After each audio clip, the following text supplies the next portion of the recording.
Really want to teach you guys about this one concept that made me fall in love with surgery as a subject, and it's intussusception.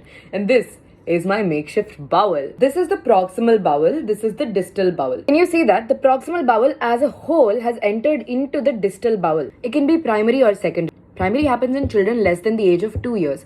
So when they have viral infections, their Peyer's patches in the intestines get hypertrophied. Now when you have a hypertrophied Peyer's patch here and peristalsis takes place, it acts as a conduit to push this proximal bowel into the distal bowel. Older children, this doesn't happen, but they might have things, more commonly Meckel's diverticulum or tumors or polyps, have the ability to easily pull this bowel into the distal bowel. Peristalsis in the proximal bowel is still going on and it keeps pushing it into the distal bowel. This gives rise to all your symptoms. Let me explain.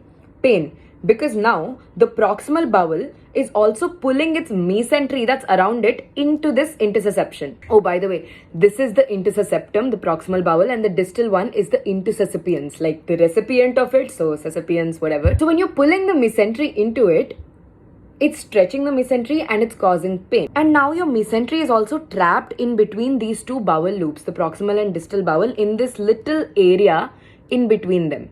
And you know the mesentery carries all the vessels. So initially what happens is, since the veins are easily compressible, you have venous congestion because the veins are compressed. There is venous congestion, the hemodynamic outflow is obviously reduced, and that causes stagnancy and edema within the bowel wall. When there is edema in the bowel wall, there is reduced blood supply to the bowel wall itself. So that causes ischemia of the mucosa of the bowel wall. This ischemia causes the mucosa to slough off into the stools, as well as it causes mucosal ulceration that causes bleeding. So you have mucosal slough and bleeding that causes the red currant jelly stools that you characteristically see in this disease.